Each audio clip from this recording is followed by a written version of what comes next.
La plupart des gens connaissent Volvo en tant que producteur de berlines et d'autres véhicules familiaux, mais l'usine de la banlieue de Shanghai, Jinqiao, produit quelque chose de différent, des gros équipements de construction. L'entreprise suédoise s'est installée ici en 2002 et produit désormais 30 unités par jour. Les choses n'étaient pas si faciles au début lorsque la Chine n'autorisait pas le commerce offshore. Ici, les entreprises concluent des accords avec des entreprises dans deux autres pays. Lorsque nous sommes arrivés pour la première fois à Shanghai, nous n'avions qu'une simple chaîne de montage et un bureau de vente. Lorsqu'un accord était conclu, les informations étaient envoyées au siège social à Singapour et c'est celui-ci qui organisait tout, de la livraison au paiement.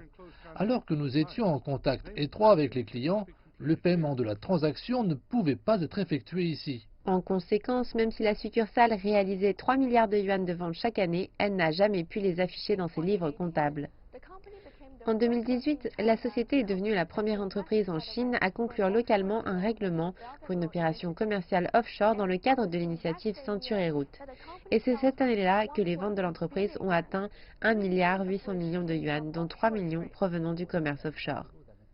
Alors que la Chine développait l'initiative Ceinture et Route, de nombreuses grandes entreprises chinoises nous ont dit qu'elles voulaient acheter du matériel étranger, mais que pour gagner du temps, elles voulaient que le matériel soit envoyé directement des usines de sociétés étrangères vers leurs chantiers de construction situés en dehors de la Chine.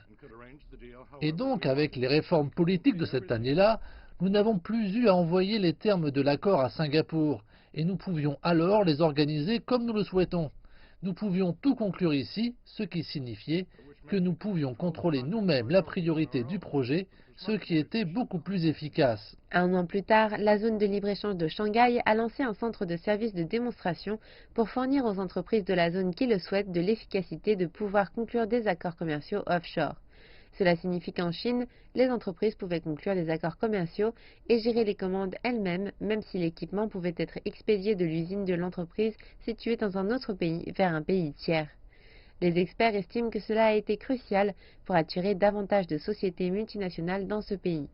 Avec la nouvelle technologie intégrée au processus, les autorités sont toujours en mesure de garder une trace réglementaire de ces transactions. Désormais, avec l'aide des mégadonnées, les autorités peuvent suivre en temps réel l'état du chargement.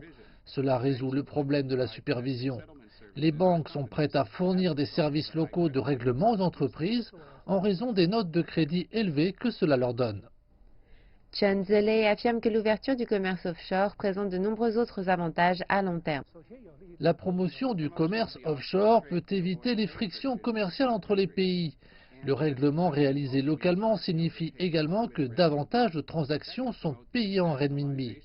Cela peut favoriser l'internationalisation du renminbi et aider les entreprises à éviter les taux de change instables. À la suite de ces réformes, Volvo Construction Equipment China a pu devenir un pionnier des activités commerciales offshore en Chine. L'entreprise a signé un protocole de coopération stratégique entre le gouvernement de Pudong et le siège asiatique de la société déplacée à Shanghai.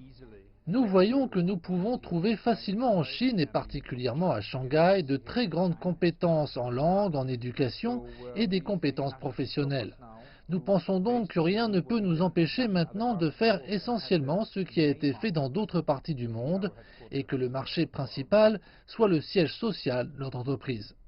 Jusqu'à présent, la société a conclu 46 accords commerciaux offshore et le marché chinois représente 50% de toutes ses ventes dans le monde. Cette année, 8 multinationales ont transféré leur siège régional dans la nouvelle zone de Pudong, portant le total de la zone à 340, soit près de la moitié des sièges régionaux situés à Shanghai.